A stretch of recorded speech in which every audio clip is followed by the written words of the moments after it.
Hello, everybody. It is June the 23rd, 2025, and we are now one day beyond the United States strike at Iran and its nuclear sites. And I would like to look with you over some of the developments and the news that we have learned over the past 24 hours of what's actually happening, especially from the US and the media propaganda side.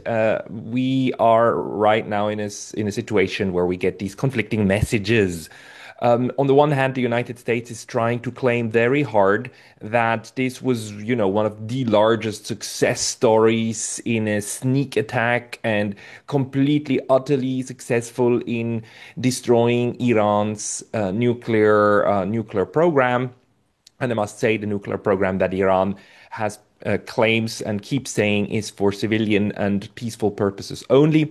The US says that they have destroyed all three sites. I mean, we have these statements from Hegseth, for instance, who says that Tehran is calculating the reality that planes flew from the middle of America in Missouri overnight, completely undetected, over three of the most highly sensitive sites. And we were able to destroy their nuclear capabilities, and our boys in those bombers are on their way home right now. And we've seen this video material also of these B-2 bombers actually then flying back, and the United States is making a huge fuss out of this that they were able to fly them from the mainland. Although it seems, at least for now, that they also were sending some decoy to the Pacific in order um, to put the Iranians on edge and have them guess from which direction that these attacks are coming from. But the US is currently celebrating this as a tactical stroke of genius, and that they're patriots and they're heroes in those stealth bomber planes.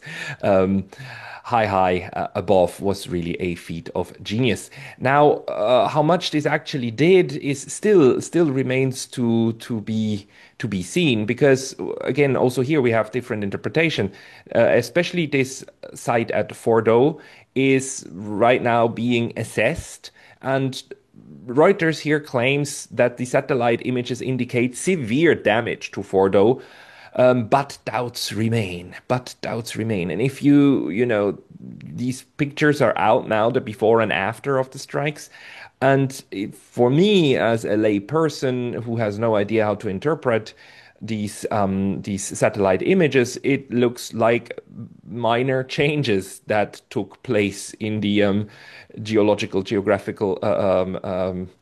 environment of the site. I mean, there are also close-up images that show that these bunker buster bombs, they hit three places, right? And the question is, did this somehow then unite below ground, and did they go deeper than what each one individually could have done? Um, there are people out there who claim that this is that the underground facility must have been destroyed. There's people who claim that the underground facility is largely intact, except for the entrance and the exit to the facility. Nothing that couldn't be repaired on time. It's also quite interesting that the same officials that are making all of these strong statements of how awesome and fantastic this strike was are also the ones who kind of admit that, well, they can't really assess it. They don't really know what happened, and they don't know where the stockpile of uranium, of already enriched uranium, is. So the New York Times has an article that talks about that both Vice President J.D. Vance and Rafael Grossi, the head of the International Atomic Energy Agency, acknowledged questions about the whereabouts of Iran's stockpile, the near bomb grade nuclear material that was already enriched to about 60%. Um, because the matter of the fact is that they were probably moved out. Lord Bebo has an interesting short tweet on this one, saying that on June 19th and 20th, before the U.S. attacks, Iranian authorities have repeatedly stated that the targeted nuclear facilities had been evacuated days earlier. photos show many trucks gathering near the entrance of the main Fordow facility to evacuate likely the centrifuges and other equipment. The strikes were, in this sense, predictable, as even he, Lord Bibo, announced them yesterday as probable. So the Iranians knew, at least expected them as probable. And he puts there some pictures of trucks apparently being there and doing what trucks do, which is like to transport things. Although, I mean, all of this stuff at the moment is it's utterly unknown how much trust we should give this, but it is generally accepted because also the U.S. side says, look, we just don't know how much of these things, not only of the facilities were destroyed, but how much of the material was destroyed. We know from the IAEA that the International Atomic Agency that some of the fissile material was brought to safety to different locations, and that there is no radiation measurement are no radiation is being measured, so this material was not dispersed into the environment. So yeah, how effective was this really in terms of a strike on the nuclear capabilities of Iran is a huge question mark. And PR wise, also on Twitter, you can clearly see how the US, NATO bombed them as you can. Fanboys are all claiming that this is a massive win for the US, massive capability, show of capabilities, because Iran is basically defenseless and must understand it is defenseless, and this is the reality now, right? That the US can take off from the mainland and basically bomb any installation in Iran that it wants at will. Trita Parsi, the head of the Quincy Institute, has a good take on this because he says it's doubtful that the entire Iranian program has been destroyed. Iran seems to have much of its stockpile of enriched uranium left. Israel will soon point to this and urge the US to bomb Iran again, rather than the one and done Trump envisioned. He may have started an endless war. That's exactly right. So my prediction too is that right now the US and Israel will claim that this is a huge success, a wonderful success story, and then we will hear the narrative shift, and the narrative will be like, oh no, there's still a little bit uranium left, so need to bomb again, need to bomb again. Um, Although at the moment the United States seems in full deterrence mode, and it is verbal deterrence mode of trying to convince Iran that an attack against the United States, which Iran has promised that there would be a counterattack coming, that would be futile. The JD Vance and the entire top brass of the U.S. Of the government are shouting at the top of their lungs that Iran shouldn't even think about doing anything against U.S. Troops in the region. Vance said that if the Iranians attack us, they're going to be met with overwhelming force. We did not attack the nation of Iran. We did not attack any civilian targets. We didn't even attack military targets outside of the three nuclear weapons facilities. This is quite a fascinating statement. I mean, after attacking with B-2 bombers, a sovereign nation, then claiming that the nation hasn't been attacked and that therefore any kind of retaliation would be illegal from their side. It's we are at a point where words make no more sense, right? It is utterly completely clear that under international law there is no kind of justification for what just happened, and I will show you that in a moment. This has been illegal on so many levels, on so many levels. This is a much larger infringement on international law than the infringement that people claim that Russia did, or that Russia actually did, when it actually stepped over Ukraine's sovereign borders. This is much clearer because the Russians at least try to build a legal argument in order to defend this incursion, because they created a logical chain between the Donbas republics declaring their independence, then asking for military support, Russia recognizing their independence, and then using the fact that they were under attack by the Ukrainians as a reason, as a legal reason to invoke Article 51 of the UN Charter. Russia went through that exercise, and Russia did all of that in order to build that chain. Now you can dispute that the legality of that. You can dispute the honesty of this argument. All of that legal argument will always be just a legal argument. It still needs an arbiter, an outside arbiter to judge over it, and usually it should be an international court, of course, right? That then judges this. But the United States doesn't even try to do that. All they're trying to say is like we fear that Iran could develop weapons, although Iran denies all of that, and therefore we attack their nuclear facilities. This is all. This is not even hocus pocus. I mean, it's not even an attempt, not even an attempt at building a legal argument. All they're trying to do right now is threaten more force, and this threat of force, of course, goes together with Hegseth's claim that, basically Iran is defenseless, and this was such a huge operational success because it drives home the point that basically the US can attack anything, anywhere, anytime, and it is an overwhelming might.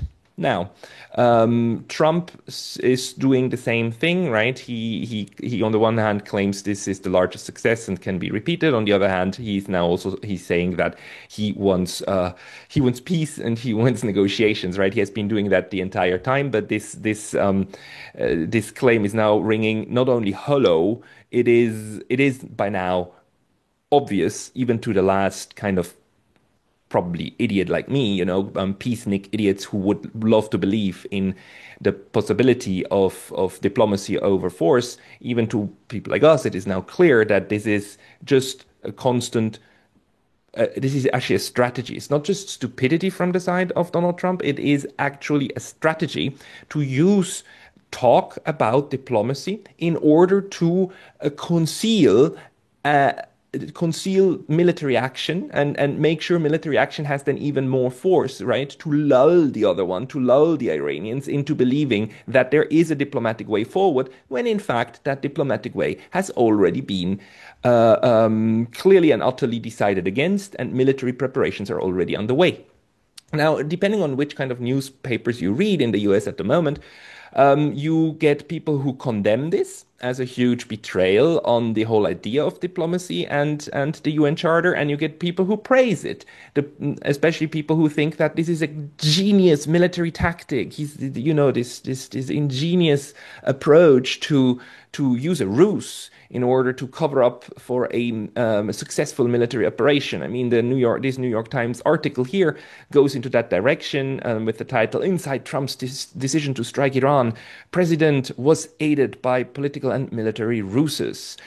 When Israel began its assault on Iran, President Trump kept his distance, but within days he was on a path that led to an extensive bombing mission. And in this article, the New York Times describes how systematically the Trump administration used the talks, the negotiations with Iran in order to buy some time and do the military preparations, and B, lull Iran into believing that no strike was imminent and that it therefore wouldn't need to be on the highest alert. I mean, Iran was on alert, and we know that especially after the first sneak attack by Israel 10 days ago, that after that they were on high alert, and obviously having evacuated and brought and the Fordo and the other two facilities, having tried to take out whatever equipment and people that they could, is an indication that Iran then really was on super high alert. But this just shows to us that there's people who think that, including Donald Trump, that it is a stroke of brilliance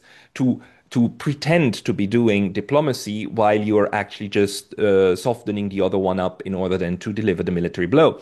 This now, of course, leads to a very straightforward problem, which is diplomacy with the United States now is so utterly discredited that, again, anyone who would believe still now that it is possible is an idiot, right? And the first foremost person to point this out is the foreign minister of Iran, Saeed Abbas Araghchi, who really, I mean, is one of the people who until the very end now tried to go the diplomatic route, to use the diplomatic ways in order to find some form of solution. And we all remember we were hoping that the arrow of of history was pointing toward, Iran and the US going back to basically the JCPOA, and the United States was signaling that was looking for a new version of the JCPOA, and that's what they were building toward, and that was the hope for most of us, and now we know no.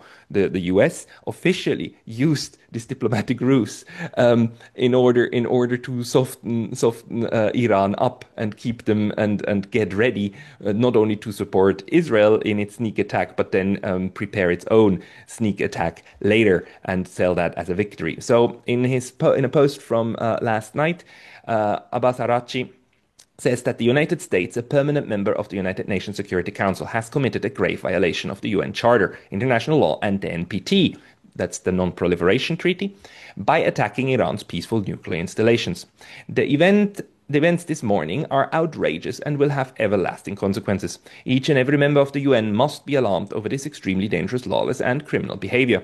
In accordance with the UN Charter and its provisions allowing a legitimate response in self-defense, Iran reserves all options to defend its sovereignty, interest, and people.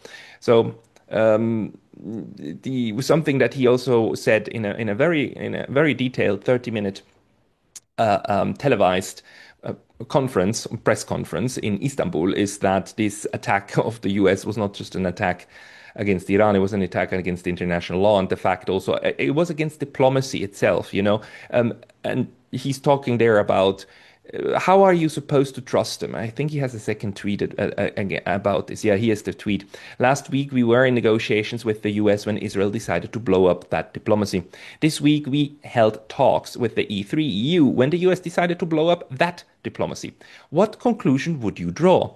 To Britain and the EU High Representative, it is Iran which must return to the table. But how can Iran return to something it never left, let alone blew up? Again, this is absolutely correct. The Iranians were in the middle of diplomatic negotiations, and the Donald Trump and the Trump administration says those were stalling tactics. They were playing for time. They had 60 days, and on day 61 they had to take the consequences.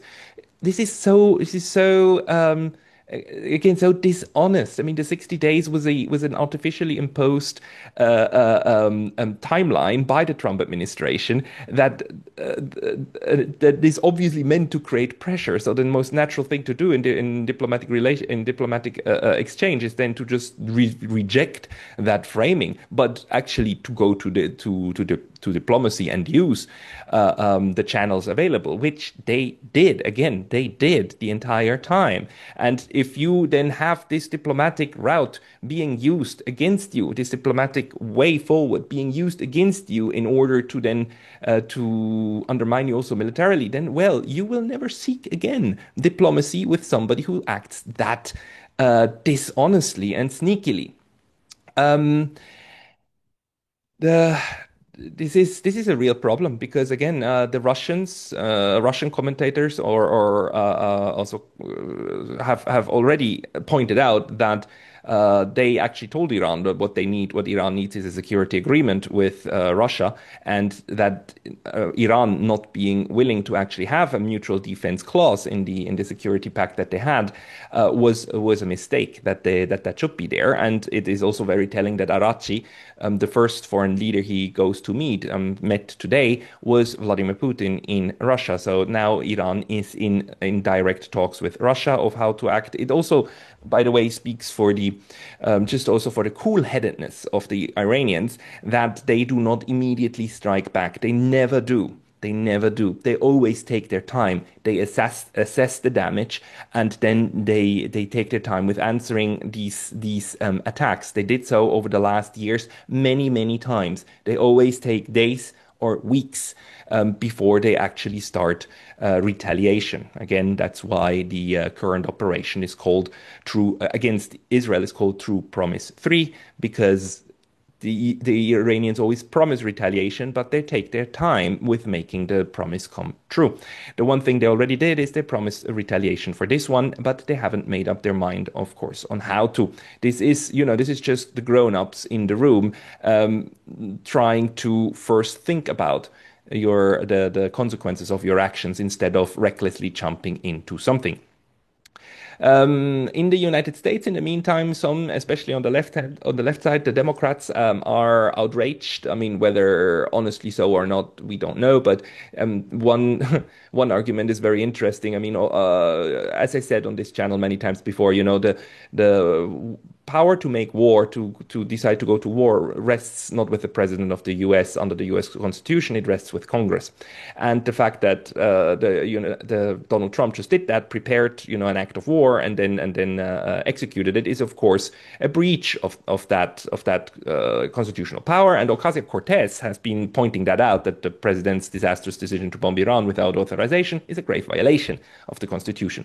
And then usual the usual government shills, these stenographers of power, are already rushing to the aid of the U.S. warmonger president. Whenever a president goes warmongering, then they go like, "Yay!" Never mind what they previously said about them, and it's just fantastic. Piers Morgan, a UK stenographer of power, a UK government shill, is rallying against this on Twitter. I just need to read this to you because it just also shows the depth of this particular person's stupidity.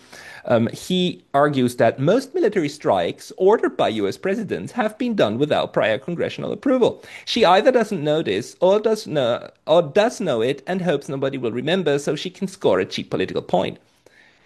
What he's saying here is that because past U.S. presidents ordered illegal actions, this illegal action thereby becomes legal, or is normal to do. An unconstitutional act in the past justifies a current unconstitutional act, which is of course utter rubbish and bogus. It's like, I think so. Somebody should steal something from Piers Morgan and argue because other people have stolen before, it's now fine if they do it, right? Or maybe, give him a slap and argue because people have been slapped before, it's fine to slap, right? People in the face. Yeah, but it's that level of stupidity that with which currently people defend really the undefendable. And it's again very very it just tells us a lot that it is this UK defender of every crime under the sun who is now answering to a US congresswoman who's trying to say, like, look, this is not a decision that the US president should take. She does not say that the decision shouldn't have been taken. She just says, like, it should be done by the proper branch, which is of course a way of a democratic system to constrain their militarism and decisions by single strong men. Now, at the same time, this piece of work here, Mr. Reza Pahlavi, the son of the previous Shah, who was ousted in the late 70s, he's been on the ready forever, right? This is the show of his life. He's just waiting to be reinstalled as the next Shah, as being that puppet. He's putting his hand up and saying, like, I'm puppet number one. I'm the first among those who can serve you, United States, by being installed in Iran. And he's crossing his fingers that he will be then in power, right? Of course, he says the strikes on the Islamic Republic, three nuclear sites, are the result of the regime's catastrophic pursuit of nuclear weapons at the expense of the Iranian people. This is, the narrative that the United States had no other choice. They had to strike. It is any damage done to Iran is the direct result of the current Iranian leadership, and therefore the leadership is at fault for everything. The bombing and all the deaths and so on, at the hands of the leadership, not at the hands of the people who dropped the bombs. The people who dropped the bombs, of course, love that argument because it always doesn't only resolve them of all fault, it also gives them justification to keep killing. This is an argument for killing. So he gives the US the argument to kill more of the people that he claims he wants to that he should officially be the leader of.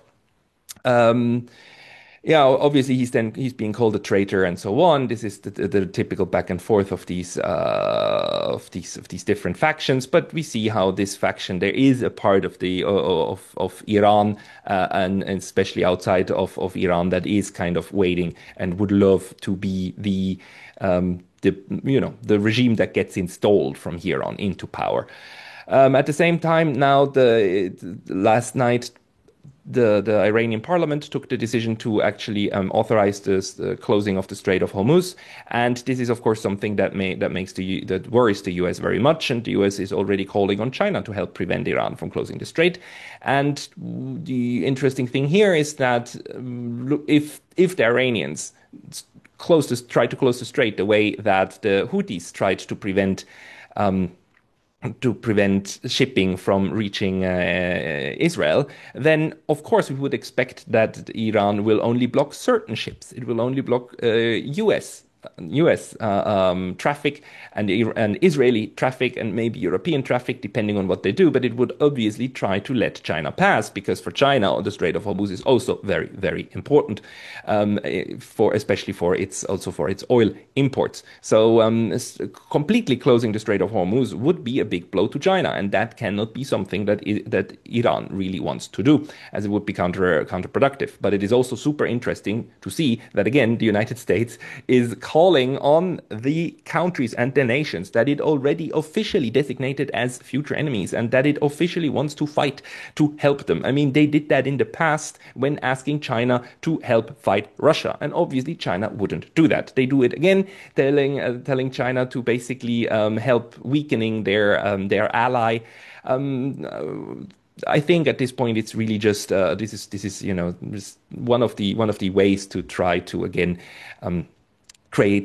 draw this picture that China, because they don't help contain Iran, therefore China too is evil and so on. I mean, it feeds into the same narrative, but they still try, and we still have these stupid headlines, which are obviously meant to do. Which obviously do nothing.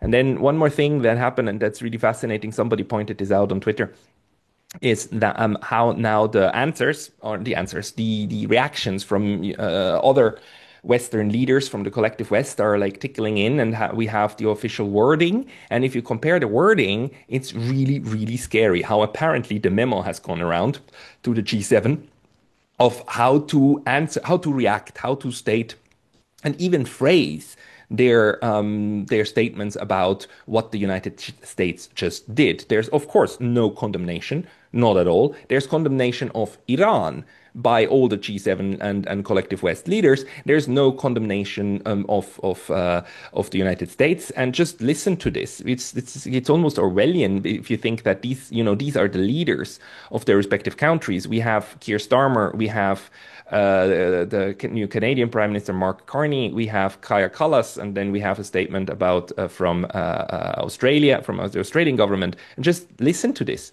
Keir Starmer's message reads: Iran's nuclear program is a grave threat to international security. Iran can never be allowed to develop a nuclear weapon, and the US has taken action to alleviate that threat. The situation in the Middle East remains volatile, and stability in the region is a priority. We call on Iran to return to the negotiating table and reach a diplomatic solution to end the crisis. Read this one, Carney. Iran's nuclear program is a grave threat to international security, and Canada has been consistently clear that Iran can never be allowed to develop a nuclear weapon.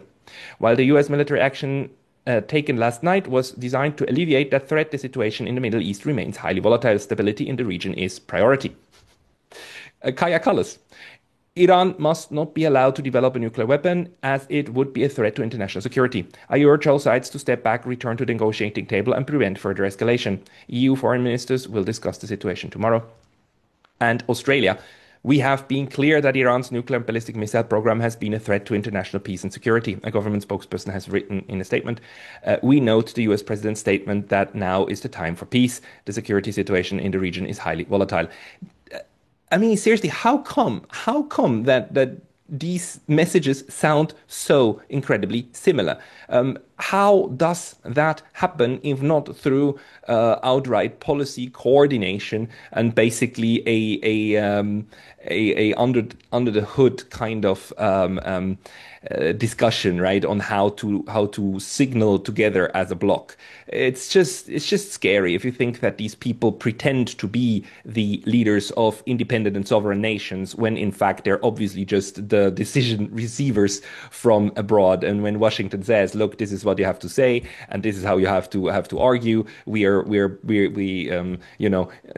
strength through unity," and everybody says the same. this is how satellites are. This is why the collective West, to me, I mean, the Europeans and but also Canada, Australia, they're not sovereign independent nations. They are satellites of the Western power center of Washington, and to some degree probably Israel too. Pretty much the way, how Poland and Romania and Bulgaria were nominally independent nations during the Cold War, but de facto they were under very tight control of the Soviet Union. And that doesn't mean that they never decided anything for themselves, especially internally, but it meant that whenever it came to important decisions, they would always fall directly in line, and they would have to listen to what Moscow was saying and act accordingly. And so it is with these tools, this Keir Starmer puppet. So this is how you can know that Europe has been thoroughly eradicated as a sovereign actor. I mean, it is utterly a case of great power dependence and a satellite. I mean, these are the obvious signs because otherwise you would expect that at least somebody has different wording, at least a different chain of thought, but they even give you the same argumentative chain of thought, right, of what you build up. Utter complete tools. Now, one more thing that I want to point out here, why also Arachi said that this is a grave attack on international law and especially on the Non-Proliferation Treaty.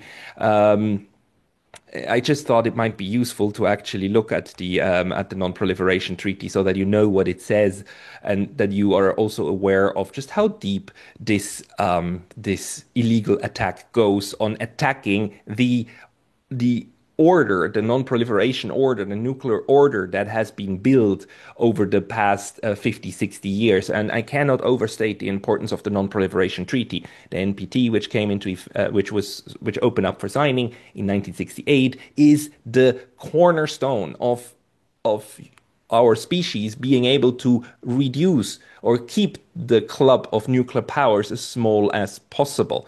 There was a fear back in the 60s, in the 50s and 60s, that within a few decades we would have 20, 30, 40, 50 nuclear bomb states, right? Even Switzerland was thinking about building a bomb. Sweden was thinking about building a bomb. They had programs, they had nuclear programs.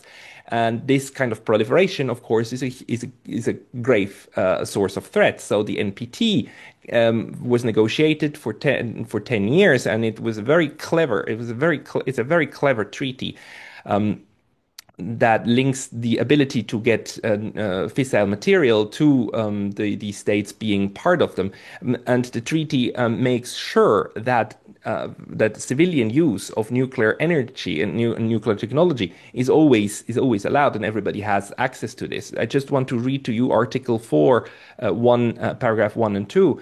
Nothing in this treaty shall be interpreted as affecting the inalienable right of all the parties to the treaty to develop research, production, and use of nuclear energy for peaceful purposes without discrimination and in conformity with Article 1 and 2 of this treaty.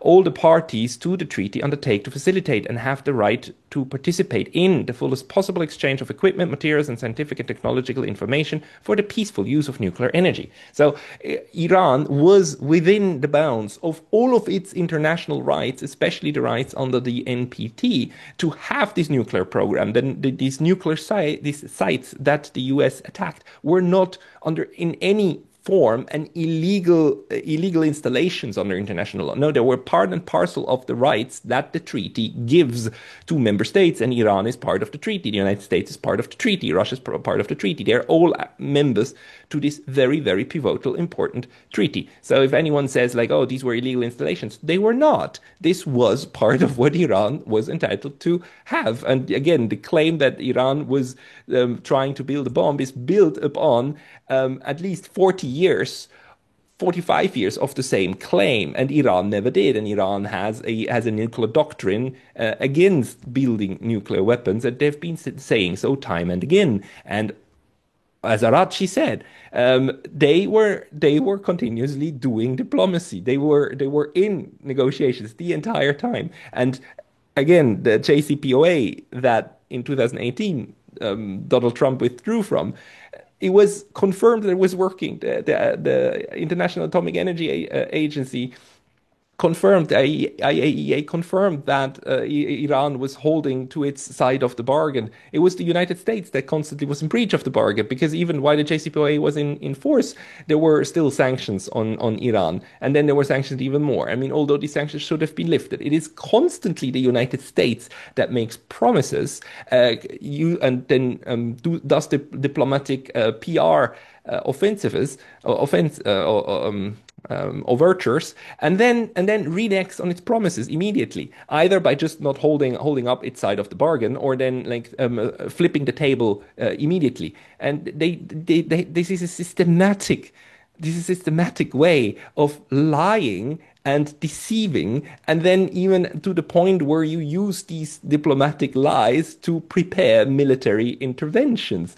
It's really absolutely fantastic. And this is what creates the problem now, that even if you do a treaty like this, and even if the United States is part of it, no, I mean, it must be utterly clear that the United States will not keep to it. Not only will it not keep to it, it will try to use whatever you are negotiating in order to turn it around and make it into a weapon against you. So it's really, that's the, I think that's the really gravest thing to learn for Iran here, because it basically eliminates diplomacy as an option, not just because you don't trust the other one, but because you know the other one will weaponize that diplomacy against you. Um, Also, by the way, the attack on the nuclear sites is also a war crime under the Geneva Conventions, under Additional Protocol 1, 1990, the 1997 Additional Protocol to the Geneva Conventions. We've got Article 56, and Article 56 actually says that works for installations containing dangerous forces, namely dams, dikes, and nuclear electrical generating stations, shall not be made the object of attack, even where these objects are military objectives, if such attack may cause the release of dangerous forces and consequently severe losses among the civilian population. And all of the installations that were targeted, of course, were supposed to harbor all of these nuclear fissile materials, and hence fall under this article. Although the fissile material in the end wasn't there, but targeting these installations is a crime under the additional protocol of the Geneva Conventions. Ironically, I must say, both Iran and the United States signed that protocol, but didn't ratify it yet, or probably never going to ratify it. But still, there's a very strong international law argument that you can make that this is actually part of customary international law. That it's forbidden to target nuclear facilities that could then release radiation and indiscriminately kill civilian populations. That is also the case. So this just has been illegal on so many fronts, that it is really hard to put this into words. And of course, people will and can argue that this has, of course, nothing to do with legality. It's just the good old realism, states do whatever they can. They don't care about these goddamn norms. But that's what Arachi points out. This is the world. That's not a world that Iran wants to live in. That's not a world that Russia and China wants to live in. That's not a world that most BRICS states want to live in. They want the force of international law to constrain the worst of these impulses of humanity, and the worst impulses currently are definitely coming from Israel and the United States, including a genocide in Gaza. And again, on a daily basis, Israel is killing tens of, up to 60, 50, 60, 70 Palestinians a day. It's a genocide. It's a mass genocide. And just now we are also learning, I didn't prepare this slide, but we're learning that about 350,000 Palestinians in Gaza are unaccounted for. There's the 70,000 that are officially that have had issued death certificates, and then there's 350,000 in total, including the 70,000 that are unaccounted for. Some of them might have somehow escaped over the border in Egypt, but around 200,000 or so of people are now just dead. I mean, there's no other conclusion. The death toll is already in the hundreds of thousands in Gaza. And again, Israel is proving to us that it is able to do precision strikes in order to kill Iranian scientists in Tehran in their bedrooms, but they're not able to locate they're hostages, and this, and then they do indiscriminate carpet bombing and have already dropped more ordnance over Gaza than Hiroshima and Nagasaki combined. It is utterly, I mean, the destructive power of Hiroshima and Nagasaki combined. It is utterly despicable. So these are the worst impulses of humanity, and it is to me clear that the Iranians are, and the Russians and the Chinese and large parts of the world do not want to live in such a lawless world. But then the question to all of us is, of course, how do you fight lawlessness? Because if you fight it with your own lawlessness, you're not going to get back to law. You're not going to get back to a safer environment. Again, I'm glad the Iranians, the Russians, and the Chinese are the adults in the room, and that people think things through. But if Iran does not reestablish some form of deterrence, then it is an invitation for even more death and destruction, for more attacks. The choice is really stark, right? Do nothing, and then the US will say like, "Oh, it worked. We are not being counterattacked. Let's just attack more, and let's keep doing what we've been doing. Seems to be working." And if they actually do attack, then the US and Israel and the West will take it as proof that the other one is evil and a threat, right? They will say like, "Look, we told you they're now attacking us. We told you they would attack." Yeah. So you create a situation in which the only outcome is more war, which is why I call these people warmongers and well, warmongers, war criminals, and scum of our species, who think in those terms, these neocon scum and warmonger scum. But okay, that's the world we live in. This was my update on where we are today. See you next time.